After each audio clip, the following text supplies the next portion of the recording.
নমস্কার, আমি দেবপ্রসাদ গাইন চলে এলাম আপনাদের সামনে প্রত্যেক দিনের মতো আজকেও সিএএ নিয়ে আলোচনা করার জন্য।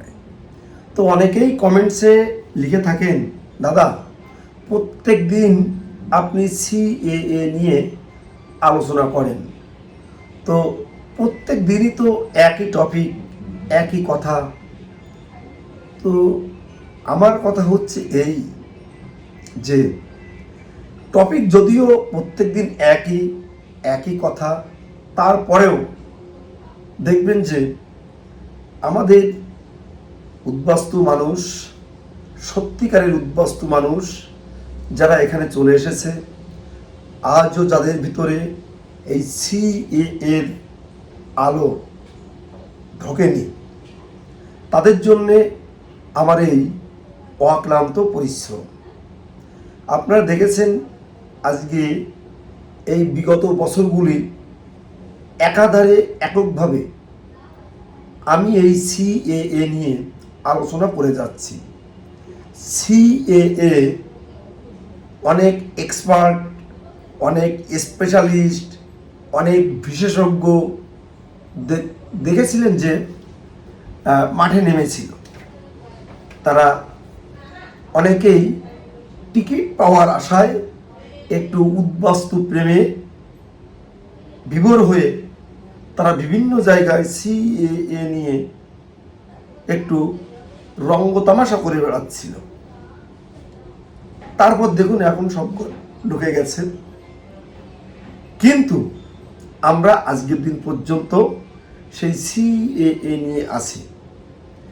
আপনারা খেয়াল করবেন, সেই সমস্ত মানুষগুলো দেখুন এখন ডিএলসিতে কত ধরনের অসুবিধা হচ্ছে, যারা সিএএ অ্যাপ্লিকেশন করে ওখানে আসে। বিশেষ করে উত্তর 24 পরগনা, এই 5 নাম্বার টেবিলে 2 ভদ্রলোক ওখানে আছে।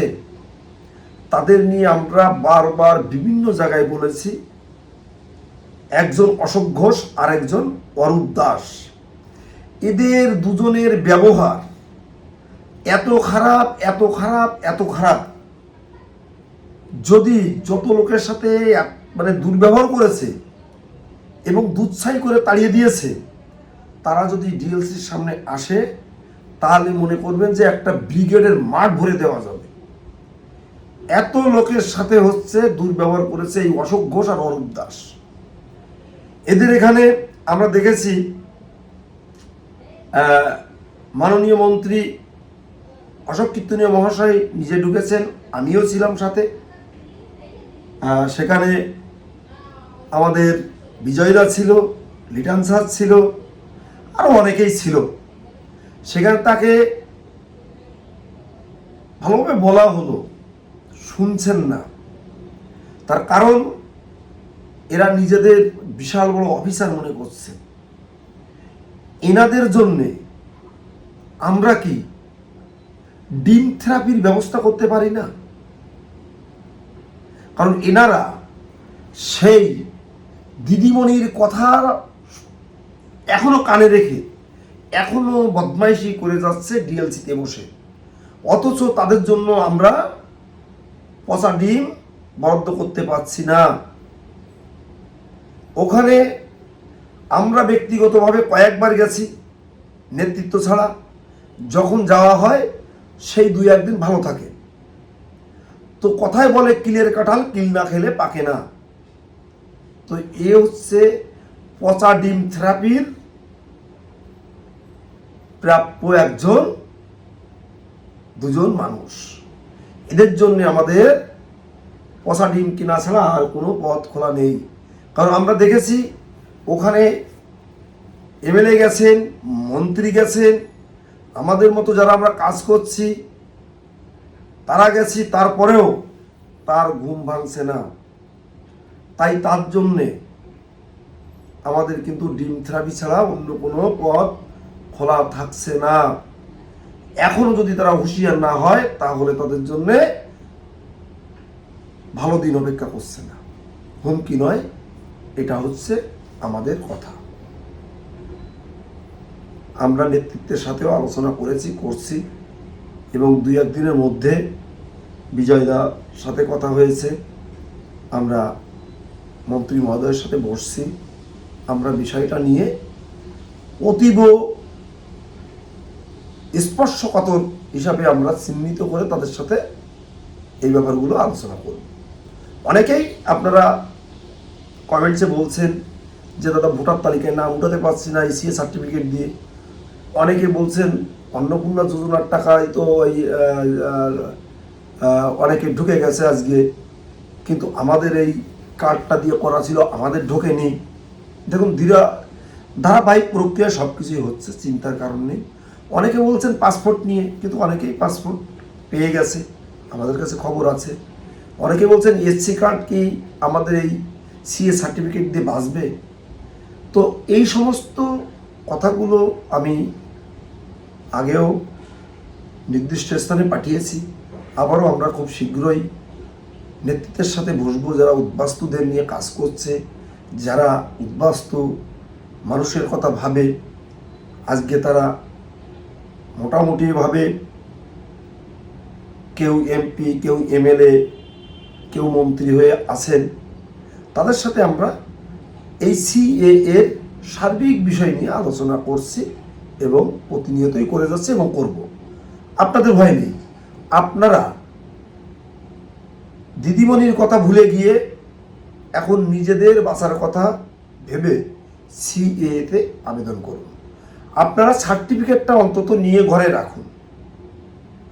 তারপর এর যে কি কারিশমা, এই সার্টিফিকেটের যে কি গুণ, এই সার্টিফিকেট দিয়ে যে কি হবে, সেগুলো অবশ্যই আপনারা দেখতে পাবেন, ধারাবাহিক প্রক্রিয়ায় আপনারা দেখতে পাবেন। তাই আপনারা আর কারো কথা না শুনে, কোনো মাতব্বর, দাদা, নেতা, গুন্ড, মোস্তান কারো কথা না শুনে আপনারা সিএতে আবেদন করবেন। আর একটি কথা, আমরা প্রত্যেক দিন কিন্তু আমি বলি যে যারা জানে না, বোঝে না, তাদের কাছে আপনারা গিয়ে সিএতে আবেদন করবেন না। করে এই যে ভুল হয়, ভুল হওয়ার পরে হচ্ছে আমার ফোন করে বলেন এই আমারটা ভুল করে দিয়েছে, অমুক জায়গায় গেছিলাম, তমুকের কাছে করেছিলাম। আমি কিন্তু এইগুলো কোনো প্রকারেই, আমি কিন্তু আমার এখানে আসলে তাদের কোনো সহযোগিতা আমি করব না। তাই আপনারা আমাকে ভালো ভাবেন, মন্দ ভাবেন আর খারাপ ভাবেন, যাই ভাবেন। কারণ আমরা বলেছি আপনারা আবল তাবল সাইবার ক্যাফে যাবেন না, যারা জানে না, বোঝে না, তাদের কাছে যাবেন না। আপনাদের প্রত্যেক পাড়ায়, প্রত্যেক মহল্লায়, কোন জেলায় কোথায় সিএর আবেদন হচ্ছে, ভালোভাবে করছে আমরা জানি, আমরা আপনাদের বলে দেব। কিন্তু আপনারা আমাদের কথা না শুনে আপনারা কোথায় কোন খেজুর তোলায় পার্টি নেছে, সেখানে একটা ল্যাপটপ নিয়ে আপনাদের আবেদন করে দিচ্ছে। হ্যারিং সেন্টারে এসে মুখ গোমরা করে, মুখ অন্ধকার করে, এই হ্যারিং সেন্টারের লোকগুলো ভালো না, এরা সব ফেরত দিচ্ছে, এই কথা বলে চলে যাচ্ছেন। তারপরে কি করছেন, আমাদের সাথে যোগাযোগ করছেন যে অমুক জায়গায় করেছিলাম, ভুল হয়ে গেছে, এখন কি করব। এখন কি করবেন, ওই খেজুর তোলায় পার্টি নেছে যেখানে আপনারা করেছিলেন সেখানেই আবার যাবেন। আমরা কোনো প্রকারে আপনাদের এর জন্য সহযোগিতা করতে পারবো না। যারা নতুন করতে চাইছেন, করবেন, তারা যোগাযোগ করবেন। আর যারা বয়স্ক মানুষ আছেন, ভুল করে ফেলেছেন, তাদেরকে বলবো আপনারা যোগাযোগ করবেন। আপনাদের ভুলগুলো সংশোধন করে আমরা আবার নতুন করে আপনাদের সিএতে আবেদন করে যাতে আপনারা সার্টিফিকেটটি পান, সেই ভিত ব্যবস্থা আমরা করে দেব। আপনারা শুধু এই পশ্চিমবঙ্গের উত্তর 24 পরগনা নয়, দক্ষিণ 24 পরগনা, হুগলি, হাওড়া, নদিয়া, পূর্ব বর্ধমান, বর্ধমান, আপনারা এই পশ্চিমবঙ্গের যে কোনো জেলা থেকে ফোন করবেন, আমি আপনাদের সিএতে আবেদন করার সার্বিক সহযোগিতা করছি এবং করব। শুধু এই পশ্চিমবঙ্গ নয়, ভারতবর্ষের যে কোনো রাজ্যে আমাদের এই উদ্বাস্তু মানুষ থাকতে পারে, আছে।